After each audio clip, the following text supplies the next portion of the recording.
This summer, Simon Moro, Terry Hart, Knobs, an audio production podcast. Remember to like and subscribe. Okay, so this is going to be a personal podcast. Okay. And it's very connected to music. Mm-hmm. And I'm interested in your thoughts on this as well.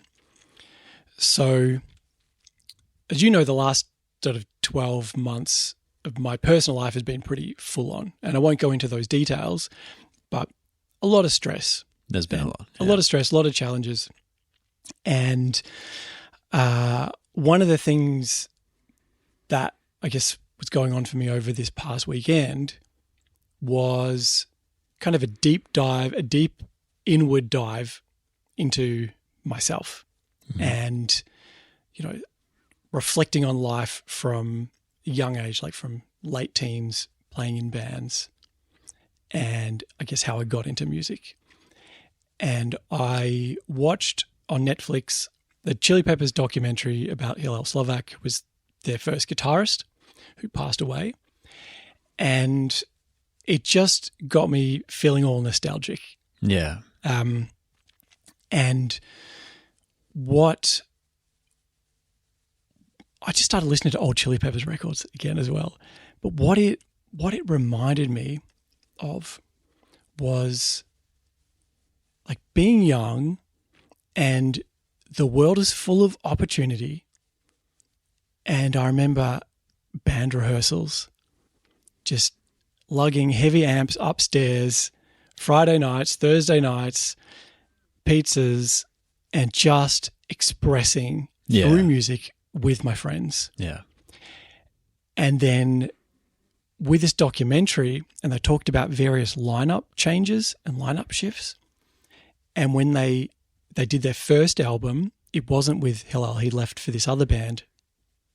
And then he came back for the second record that George Clinton produced. And it just feels like what it is, which is this group of boys that grew up together. They had a particularly close relationship because often that, you know, they were almost not homeless, but almost. Yeah. So they were like literally needing to find food together, needing to find shelter together. And when you listen to that record, it's just like, this is what I've been missing from music. And while my tastes and genres have changed a bit, it is that raw artistic expression that is not contrived.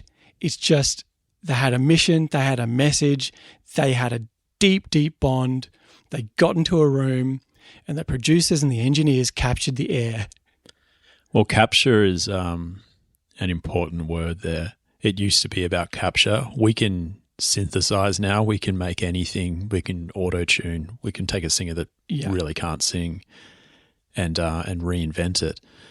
We can even AI it now as well. Yeah. But it was, and for the whole of the recording industry up until very recently, it was sound capture. There was an expectation that if you sat in the room, in the rehearsal studio, you would hear something incredible that would move you. That's just not the case anymore. And it was, although the 90s was an amazing era, that was really the beginning of it. There was a lot of bands that you go and see that were not that good when you saw them live. Yeah. And some great bands, some bands I love. Like I think Blink-182 falls into that camp. Their records sound amazing. They're goofballs on stage, and I love it. I love every minute of it, but it's definitely not that polished when they play it. So there was a massive divide between at some point the status quo changed. We used to put up mics to try to capture the magic that happened live. Well, now we're trying to play live to capture the magic that happened in the studio. Yeah. And that's a big change. Yeah. Yeah. It's like we used to move microphones and amps. Now we move samples and waveforms. Yeah. Yeah. And we plonk them onto the onto the screen. And I just, I guess think about, it might just be the middle-aged thing, and looking at how I feel like the older I've become, the more I've shifted into my brain and out of my body. Yeah. So it's like when you're young, like it's just everything's raw, and there's, as I mentioned, like the opportunity in the world and the connection, the camaraderie, and then, you know, I'm successful in business, but that's like, is that even important? Like, would it be better for the soul for me to be playing in a band? Like, you know what I mean? Are we about to start a band? We're going to start a band. Is that what's happening? Maybe, but I guess been reflecting on what was it like growing up a quarter of a century ago, and how important were those experiences? How important was it to form a band with friends? How important was it to go and see live music? Yeah. And be inspired to go home and write, and, you know, network with like minds. It was more than an itch. It was an obsession. Like you had to go home and write. Like you had an idea. It was like nothing else mattered. You'd skip meals. Exactly. And it almost, because of the way the world was, it almost forced collaboration in a different way. Like today, I feel like our industry and our artists are just satellites. There's not much coming together. I'll send you the files. I'll download this. I'll upload it back to you, and, you know, we'll do it all ourselves. And whereas there was just, I don't know, something that was really special. People concentrated on what they were doing. It's just so easy today to look up a YouTube tutorial on mixing. You know, when I was doing my very first recordings, when I was just a musician, like the idea of even knowing what end of a lead or a microphone to plug in, or how to mix or master or any of that, these were all like black magic to me. I had no idea what was going on, and I was happy to go to a professional. But it's almost expected. It's even, all this other stuff's expected. We could look at the marketing. Every single artist is expected to run around and then do 5 social media posts a day and content creation and all this. It's like, well, that's at the expense of the art. Yeah. People wonder why music's a little bit shitty these days. Well, you need to give them space to just do what they do. Yeah. But with the amount of distractions, it's impossible. And then thinking that you can mix it, produce it, do all that. Whereas back then it was just a bunch of kids in a room, like playing their fingers to the bone until it was amazing. And the rest of it's just superfluous next to that. You know, we can do our jobs as producers now and capture that. But like it's a magic thing if you can just get it happening in the room with just the instruments. Exactly. That is literally what music is. Yeah. And I, you know, just listening to other older records, and some on vinyl, some streaming, just older songs, and just being reminded of how through the sheer cost of entry, it meant that the talent had to be so much higher, because the cost to record a record, to press them, to distribute them globally, you weren't going to do it with someone that didn't have something special. No. So the idea of an independent record was just insane. Exactly. Yeah. And again, I'm not arguing for either, because I think the independent music is one of the greatest gifts the world has ever had. Absolutely. Yeah. But there's definitely a significant difference from listening to these artists where, as you said before, we were just capturing magic. Now our job is to create magic that never existed. Yeah. And I think you can feel it. You can feel that it's but we have artists coming in demanding it, expecting it. Yeah. Like, I understand having faith in what you do, but at the same time, like, putting it all onto a producer is a big ask. Yeah. Yeah. And our job is to glorify someone's ability, just like a photographer. Take a photo of an attractive person, but make them look even better than they are. Yeah. The more attractive the person, the more attractive it will look. Yeah. The same with us. If we have an incredible artist with an incredible voice, an incredible ability to emote and express, we will still make them sound better than they really are. Yeah. Yeah. And that's the magic. Yeah. But yeah, so just reflecting on that, anecdotally, I've heard that the younger generation is getting back into sort of disconnecting from devices, buying vinyl, getting together in bands, playing with guitars. Oh, definitely. And they're all playing Nirvana because the guitar riff died from the 90s onwards. So they want all those old classic guitar riffs. And I think this is, part of this is because our generation's teenage kids were exposed to the music we listened to, which was guitar bands, when their kids were little.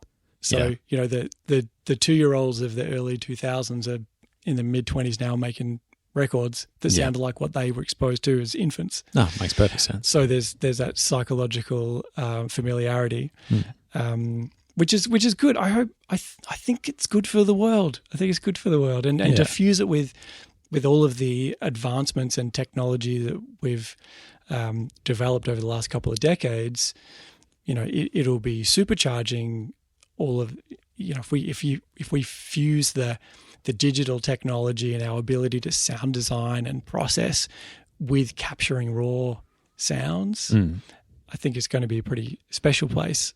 Well, that's where I draw the line. I think they are tools and processes. So that's not creativity. Creativity will come back to sitting there and strumming a guitar and singing, and that's going to have the most impact from a connection standpoint than anything else we can do. Now, we can then use those processes, but they're not the process of composition. They're the process of just making it a record later on down the track or maybe production tricks or anything like that. But it's just got to come back to the raw thing. And that doesn't mean that everyone has to be an instrumental, like a singer-songwriter. Yeah. There can definitely be singers, but you can throw some musicians together. Yeah. You can do that. Get into a room, man. Yeah. Feel it out. Yeah. You just cannot do that sitting in front of a computer. No, it's like I still take notes with pen and paper. And the reason why I do that is because it's non-linear. I can write on the side of the page, on the back of the page. I can draw arrows. Whereas if I were taking notes in a Word document, it's so structured and linear. Yeah, it's a good point. It's like the brainstorming thing you did at school, like just throw ideas around and there's no stupid ideas, just fill the space. If you're in a room with maybe a voice memo recorder type thing on your phone, with your guitar, with your piano, with your friends, it's this abstract non-linear space to just throw ideas out and brainstorm. And there's endless bands that have made a career out of that. Yeah. They might sit there. I mean, if you like your proggy stuff, like Tool sit there and have still to this day jams which are 10, 12 hours long, and then they go back through it to find those moments of genius.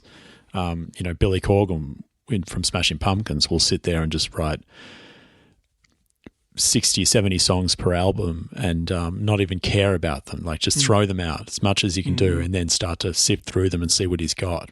I think that amounts to the same thing, but it's not using technology because otherwise you're working for technology. It's supposed to be working for you. You leave that aside until you absolutely need it. Yeah. What do you think about, let's say, musical skills? And so I think that Australia potentially has a risk of losing classical musicians. I know that we have a problem with piano tuners. Yeah. I know that if things don't change, we won't have any piano tuners in Australia. Like, yeah, right. There are not young people learning to tune pianos anymore. Yeah, okay. And the same thing with like the pickup of classical instruments. So bringing it back to sort of composition and 25 years ago, where I didn't study music theory beyond high school, and I was never great at it in school. I'm better at it now than when I was in school. So I was one of those play by ear musicians, and I'd learn songs from bands I liked, and you'd pick up tricks and chord progressions and patterns and whatnot. But I guess the question I want to ask you is, do you think that the modern technology, like if we take the 4-bar loop with a DIY writer, yeah, when you start with the chord progression, it informs what the melody can be and it locks you in. yeah. Whereas you can start with the melody, it's untethered, and you can create a journey with that melody to express and convey the emotion you're trying to do, and then you voice chords around that. Yeah. So do you think that there's been a loss of musicality because of technology, or it's that with a saturated market because of accessibility, it's just been watered down? Does that make sense? Has it been watered down, or are we losing the ability? It's definitely been watered down. I mean, there's more content being released now on all fronts than there ever has been. So a lot of that's going to be amateur. That's just the way it goes. We're not gatekeeping those extremely talented people. But I mean, discussion, what you're talking about with composition there, like if you just start with the melody, well, yeah, that's absolutely freedom of expression. A 3-year-old walks around playing with their toys, humming, and that's a composition. And it is completely. Did you say untethered? Yeah, yeah. It's untethered. You're doing your own thing, and you can just follow that. And I've got a reasonably good ear, and I'm sometimes amazed by what kids or non-musicians will compose, because it doesn't sit in one scale. Sometimes there's really odd modulations, and it's like incredible that they do that. But learning all those tricks, I don't think is necessarily. I mean, I think you were sort of talking yourself down, saying that you never really learnt the theory and you were just doing it by ear. But I think that's more powerful. The theory's there to analyze, and if I've written a song and I say, I want you to play guitar for it, well, I'd like to know the theory so I can tell you it's a C, G, D, and or if it's a complex melody, I can write out the notes. That's what theory is for me. Now, there's huge advantages to knowing it, because it'll open up your ears to things that you might struggle to get to from just improvising, or if you're doing the full arrangements. But I've always thought that with songcraft, you can have a beautiful melody, and then the chords aren't precious, so we can mess around with them. But sometimes you do start with a chord progression, and that will allow you can improvise a whole heap of different ways on that, or bounce between the two. I might start with a chord progression, I come up with a melody, and like, okay, I'm really liking this melody, but where that note hits doesn't feel quite right. Maybe we'll change this chord to that. Like, it can be organic, but that sort of process is easy to do with either sitting with a pianist and you singing, or if you can do them both yourself, and you can just sit there and organically screw around with it as it occurs to you, as you get that sort of ghost in the back of your head telling you that, like, hold on, there's something here. Yeah, we've all had that experience as musicians, and following that is just a lot easier to do than having to stop the DAW you're working with, Logic, whatever it is. Okay, maybe I should change this note and change this beat over there. By that, 45 minutes has passed before you're even back onto your flow. Then you're out of it. You're done. But just being able to. It's very similar to what we're talking about with mixing. Have it all there so you can immediately do something. It'd be exactly the same with composition. Work as quickly and efficiently as you can, and don't question any decisions. Just follow them. Yeah. But the modern climate doesn't really encourage that. Whereas Chili Peppers back in the day, they were drugged out, sitting in a basement with their guitars turned to 11, and also a great time. very talented musicians. I know Flea was very. He is very knowledgeable when it comes to theory as a jazz player. Yeah, absolutely. One thing that, like, a false belief I had growing up, and I don't know if it was just because I'd never had a good music teacher that was able to demystify music theory, because music theory can be demystified to the point of, like, bringing you to tears at its beautiful simplicity. Yeah, yeah. It's mathematics. It's Yeah. harmonics. Yeah. But I'd never had a teacher show me that. So I thought my brain is incapable of understanding this, even though I was like teaching programming to my year 10 class because I was better at software engineering than the teacher. Yep. So it's like this weird thing. Am I dumb or is it? Anyway, so I'd avoided music theory for that reason, but I also had this false belief that if I understood music theory, that my songs would become generic and formulaic. And the reason why that is false is as soon as I understood music theory to a deeper degree, I learned the obvious thing, which is if I write something that I like, it 100% fits the theory. Yeah. It's impossible to write something that you like that doesn't fit the theory, because all theory is, these are the agreements. Yeah. We agree that this is right. We agree. And if you make something that does not fit the theory, it will be horrible and no one will agree that it is listenable. Yeah. Yeah. But look, I can appreciate people don't want to sound generic. And I mean, when I was writing when I was younger, that was a big part of who I was. I was always trying to do something different. But I see the theory, like if you want to do something different, then you need to intimately know the theory. Yes. Because otherwise you're trying to just chase around and not fall into the same traps that your ear already knows means you're going to have to expose yourself to every rule in the way it's done.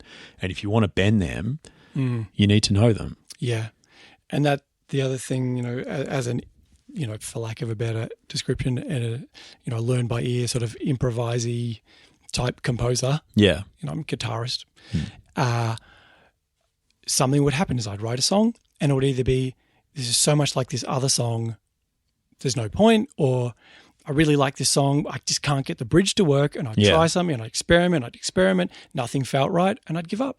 Yeah. Whereas with theory, they're great for roadblocks. Theory just gives, it's like, these are all the possible solutions. Did any of them feel right? Yeah. If none of them did, then the song's not good. Yeah. But it might be the third, like, that's it. So theory is the problem solver to any of your compositional issues. Yeah, yeah. And it's fun because it gives you the full palette of what you can do to fix a specific issue. But I've had some there's been some songwriters that I've worked with, and we've had a scale change, and it works like in the scheme of the whole song, but it is a little jarring, and so we can go into the bag of tricks. But I remember one particular time that I went into the bag of tricks and we tried everything. And then we were recording it and we're starting to lay, and I'm like, you know what? Let's just go back to the original. Just raw go into that chord, do it with confidence. Yeah. And that was the best possible thing for it. Was it a modulation? But it was, but it was almost modulation for it was just a weird chord. Yeah. But it was just about doing it confidently. And jazz does this a lot of times. Yeah. Like you could play a weird, like those jazz quotes they do, like a riff or something like that. And if you do it tentatively because you know it's weird, it will sound shitty. Yeah. Whereas if you just go into it as hard as you can, it'll be fine. Yeah. Tell the listener that you're confident with it. But having theory there and being able to say, okay, I've looked at this from every angle and tried all the tricks and it didn't make it better, means that that's it. That's the way it is. Yeah. Or it's a terrible idea and you scrap it. But that is a possibility. But no, in this case, we did keep it and it is cool. And today it's my favorite part of the song because sometimes it does take a while to get to know a piece of music. Yeah.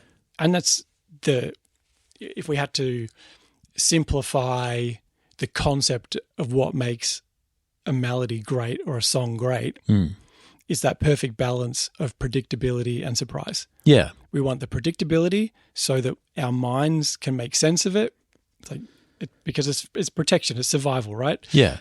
We're attracted to things that we're familiar with because we know them are safe. And then the surprise element is like, that was unexpected. But we also crave distractions. It's that novelty.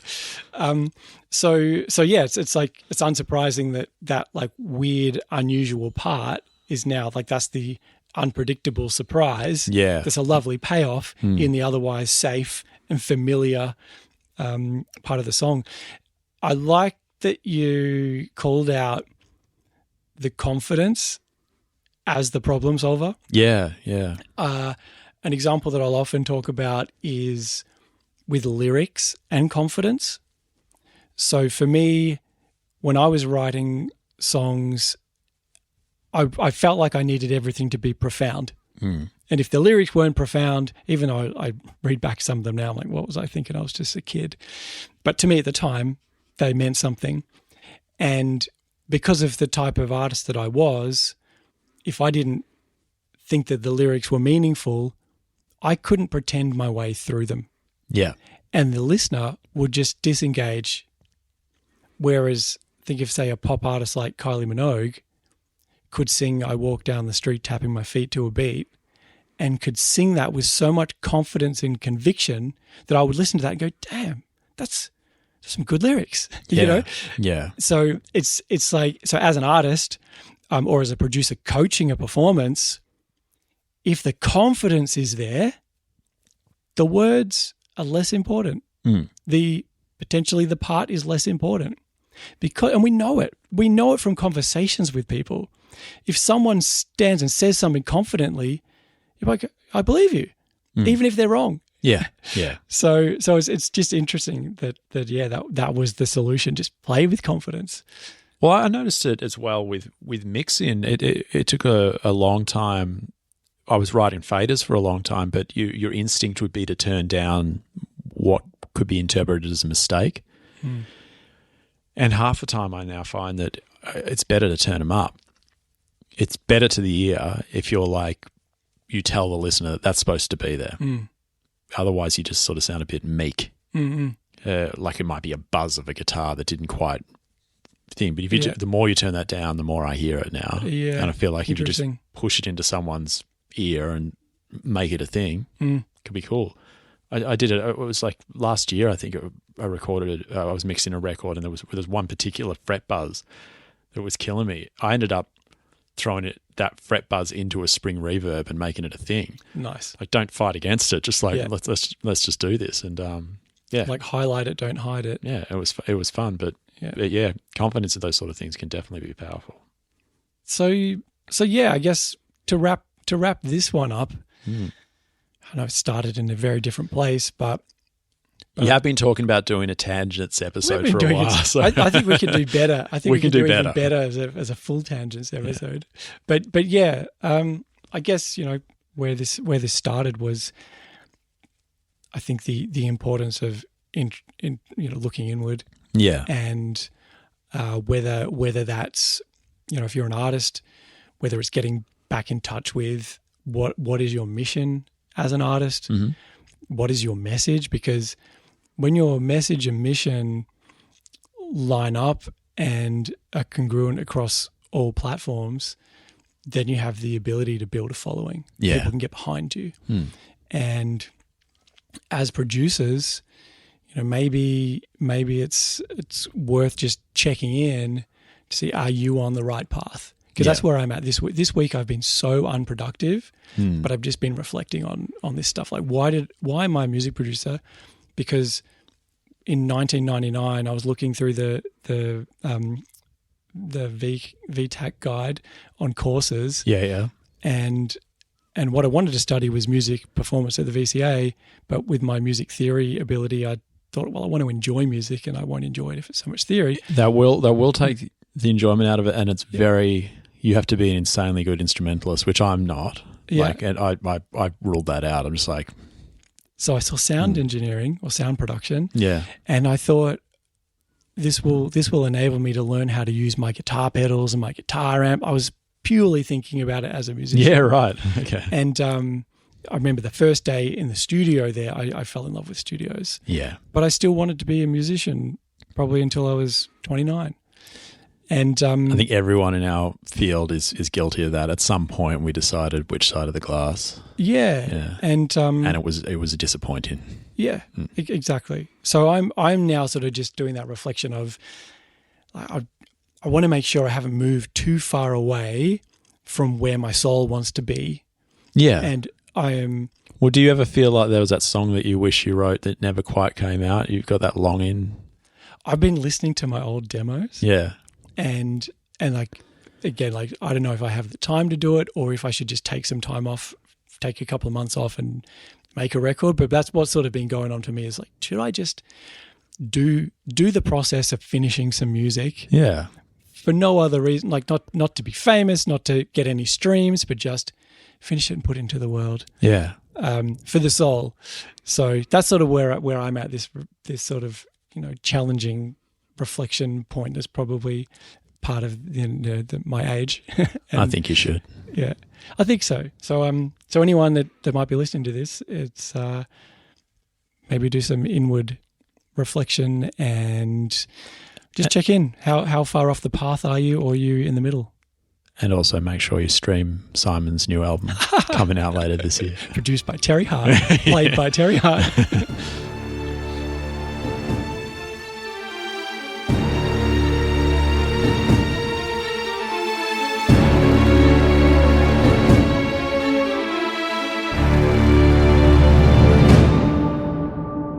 Remember to like and subscribe.